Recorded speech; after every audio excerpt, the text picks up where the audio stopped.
Now I want to explain this article, automatic detection and classification of argument components using a multitask deep neural network. This article is written in 2019 and it's very simple. The argument types that is used in this article, there are three types of argument components that are often used in annotation scheme considered in argument mining. It's either major claims reflecting the author's standpoint and the debated topic, claims which are statements needing further justification to be accepted, and premises which are justification used in order to make a claim stand. So you're familiar with these threes, that we want to create these graphs, and a simple graph is a tree like this, that premise 2 for example supports premise 1 and then it supports claim 1, or like this, these premises support the conclusion. And we think about it in three levels. So the final level is your major claim. So we go from find some premises in order to support, or if it is red it means attacks the claim 1, and the claim 1 then for example supports the major claim. The dataset that is used in this article, like many other articles, are argument annotated essays corpus version 2 of that. And so it's like this, we have some relations. For example, it either supports or attacks. For example, argument 1, which is it's either premise or claim. Argument 2 is either claim or major claim or premise. And the stance is the mode that there are, for example, claim, and value is the for or against. For example, we have in this dataset we have 402 manually annotated student essays. For example, for essay 1 we have a short text, and then here we say, for example, the first major claim is from span 503 till 575 and so on.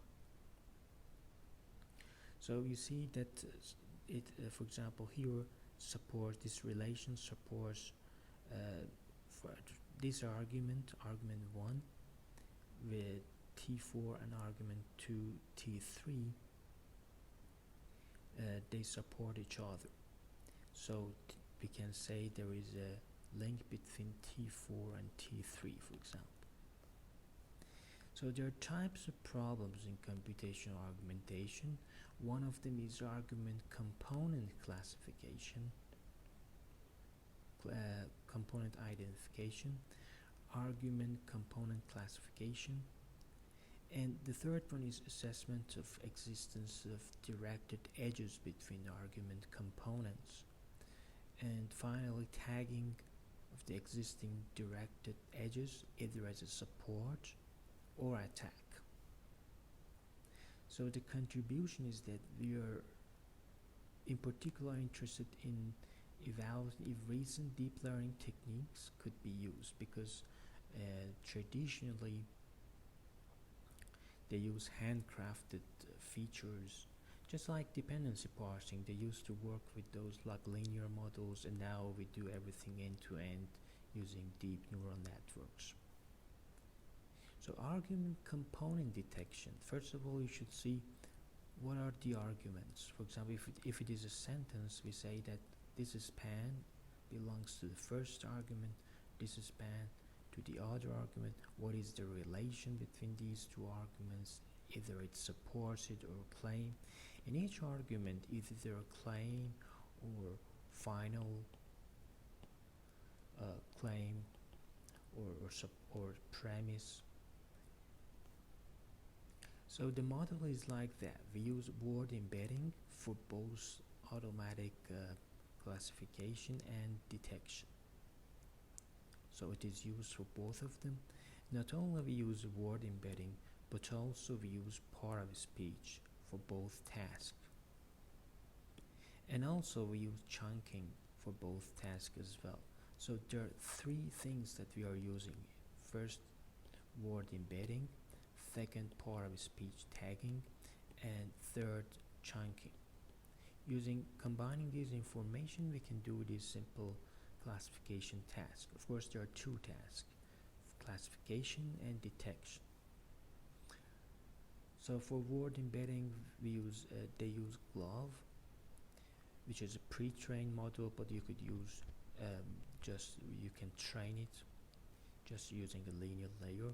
For part of speech tagging, they use GRU, gated recurrent unit, and they use the hidden layer of that, and then we can use this hidden layer if we multiply by weighted and plus a bias going to the ReLU nonlinearity, you get something that if you use a linear combination of that and passing it to the softmax, you get the probability that each of what is the label of each word.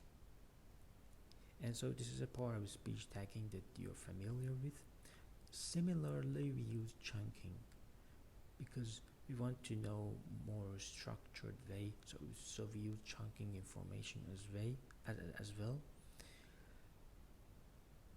So here we are using the same techniques for calculating this y, which is multiplication of probability, and this one is embedding of the j's part of speech tagging. And as you see, use forward and backward, and then we concatenate it like this. So this one goes, and finally, here we're going to use argument component detection. So we don't know each segment, we should encode it. So if we have a sentence of length L, for example, we should discover that this I, this one and this one, we can find the segments, we can encode the segments just using the simple technique, and then we calculate the probability similar to the previous slides.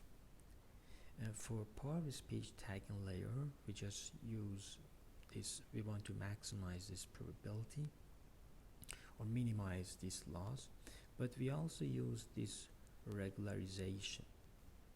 Same thing for chunking, we use regularization, and also we want to maximize this probability. And for the ACD layer, for the detection, we want to know the probability of assigning the right label to the word of the essay. And for classification, for example, we want to work on this data set that is created by Dr. Grevich, and the results are like this. We have this F1 score, which is also part of speech chunking. You see these are the scores